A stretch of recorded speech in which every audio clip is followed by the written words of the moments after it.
Hey guys, welcome back. Today I just want to talk over this build that we've been doing. We got framing done. I'll flip the camera around and show in just a minute. I'm talk a little bit about process.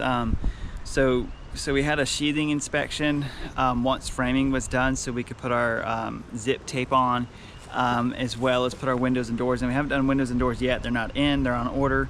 But just want to go over a couple of details on that.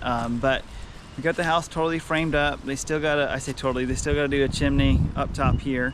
And my framers will be here tomorrow. They said to do that. But we got fascia boards on all the way across the house. We gotta have that done before you put the roof on, because you gotta put your drip edge on. So you put your drip edge on, your underlayment, and then your roof can go on top of it and everything step flash. So very important that you get your fascia boards on. So we already had the siding crew out here. They ran that for a day, paused it, and they'll come back and do the board and batten once we get windows and doors installed. We failed sheathing inspection twice over 2 or 3 nails. Some inspectors are super annoying. Like I've said before, inspectors are what save and protect and make it easy for me to make sales. But when it's over a couple nails on sheathing, when some houses don't even have sheathing, it kind of ticks me off. So we did finally pass. We went around with a marker with the guy, and I got a battery powered nail gun and just popped them in, and now we've passed that inspection. So next inspection will be rough. That'll be all HVAC, and that will include dryer vent, that will include hood vent, that will include venting for bathrooms, but that's the electrician.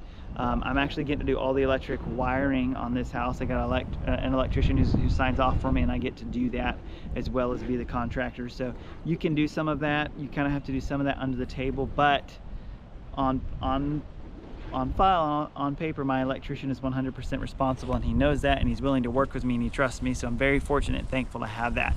If you can do that, you can save some money if you're good at running electric work or plumbing.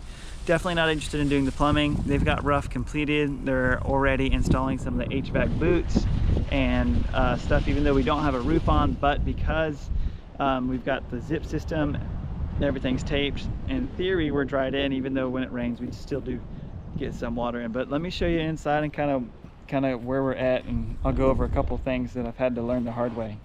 So on this beam here, the inspector already told me, and the framers fixed it, and I'm thankful.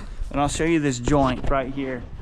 I think I showed that in the last video. That joint has to be supported by a post. So if you come down here, my next joint is over here, and they space that joint out evenly, so that way we can have a post here and we can have a post here, and that'll be spaced off evenly from the door. Okay, if you don't space that off properly, you'll probably fail your rough inspection. Okay, we're coming inside. So this is as you walk into the house. This will be dining room.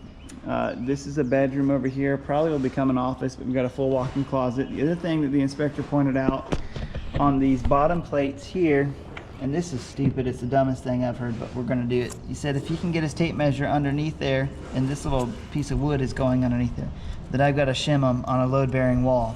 I get the reasoning, but it's really not necessary, because one 2x4, my engineer told me, vertical standing 2x4 can hold 1,600 pounds. Okay, so if you do that times 10, that's 16,000 pounds that wall could hold. So if you're short one, I think we're gonna be okay. I'm not the inspector, but I'm gonna play by the rules, okay? We framed up fireplace. They're working on it right now to get their specs on that. Just got off the phone with the fireplace guy. He's gonna get it all put in. And it's nice that this peak here does not line up with the ridge of the roof here, because if it did, that would look really goofy from the front, having the fireplace sticking out right on the ridge. That would be weird. So plumbing in here, they said we're absolutely ready for rough inspection. We've got a tub in, it's all pressurized, and then we've got all of our lines here. He did have to jackhammer this, and he had to move the concrete here, and he went ahead and did the repairs. So he didn't give me too much grief. Sometimes plumbers really want to whine and complain about that, but He went ahead and fixed it and made it right. We moved 2 walls for him. So when I saw this one, how bad it was, I was like, hey, I'm sorry, but you're gonna have to handle this. They put nail plates everywhere, which is fantastic. They did the large ones on the bottom, which is very important for code. If you don't have that, at least in the side of the country where we're at in Atlanta, north of Atlanta, they're really picky about that. So framing's done here. We've got sheathing on, like I said. Framer went ahead and built, put in these half walls here so we can support drywall, we can insulate them. That's crucial. And then we've got dining nook over here. We're absolutely ready here on the plumbing, so I'm thrilled with that. The plumbing's ready. And I've got to walk around here shortly and do electric layout. We have plans for that, which is fantastic, but I still got to walk around and put boxes out. So yeah. So we'll have a half bath here. You'll come in the garage right here. Where I'm standing is the kitchen. So kitchen, garage, upstairs bonus room, half bath. We're gonna do built-ins here. Very big laundry room. And we've got a master right here. You'll come through the laundry room. The washer and dryer will be here. Sorry, all the movement. We'll have a sink here, cabinetry all right here. This will be the master closet, which I think is fantastic. We'll do a pocket door right here. And then, yeah, that's the recirculating system for the hot water. They've got to have that. That actually may not be the system, but they insulated it because it's so close to the garage door. So I'm thankful they took the time to do that. This will be master shower here. I don't love how they put that drain like that without, that's frustrating, but it's okay. We'll feather it out and it'll be fine. They moved the water lines here. They were going to do a stand-up shower, tub faucet right here, but we decided to move it in the wall because it would have been too loose because there wasn't enough concrete. Water closet, his and hers vanities right here. And then you come back through in the master, and then we're gonna walk upstairs real quick.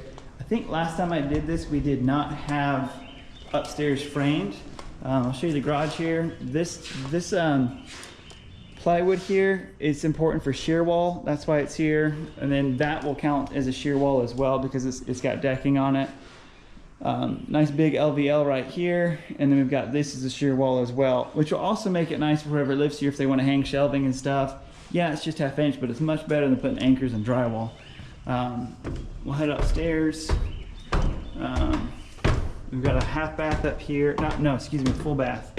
So this will be a full bath right here, and this will be the upstairs, I would say, guest room. On paper, it's the office, but this ain't going to be no office. So. It might be. I can't say that. I guess if I didn't have any kids and I own the house, I could make it an office. This is just a nice walk-in closet. Really nice. Full-size bathroom. I say nice. You know what I'm saying. Like, it's nice to have a full-size bathroom up here. And then this pole's going. I need to get Georgia Power out here. I'm kind of frustrated. We've had that temp power ready for 2 months and no one showed up. So that's really annoying. But you have a nice pasture view. This will get real full in the next 2 or 3 weeks. It's first week of April right now, and that's just going to become more and more full and more private with that building there. We are going to put a building here, but yeah.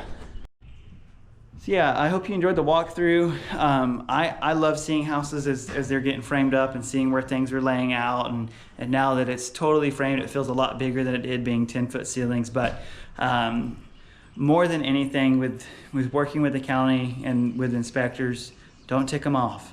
Just do what they say. I try not to be too obvious of a suck up, but I'm like, oh yeah, you're right. Thanks for being thorough. Thanks for checking out and making sure this sheathing ain't gonna fall off the house, because it's like, what's gonna happen? But I don't even make those kind of comments. I'm just like, hey, thank you. I appreciate it. You're doing your job, because the reality is everyone hates them. And they know that. They walk on these job sites already armed, already ready to fight, already ready to argue with contractors and just say, hey, I'm going to fail you. But this guy's been very helpful in the sense of, like, he went ahead and walked through and kind of did a rough inspection for me, even though it wasn't called in or anything, and gave me pointers on where to put different straps and the stupid sheathing, shimming on the 2x4s. I think that's really silly, but I'm thankful the guy took a few minutes, because being nice to him goes a long way. So be nice to your inspectors. They protect They really protect the investment of your customers as well as your investment and your ability to make money. Without them, it'd be very, very hard to close jobs. We'd have a really hard time closing jobs without somebody else behind us making sure we're protecting our clients' money. So anyways, hope this was helpful. Have a great day. We'll catch you on the next one. Thanks.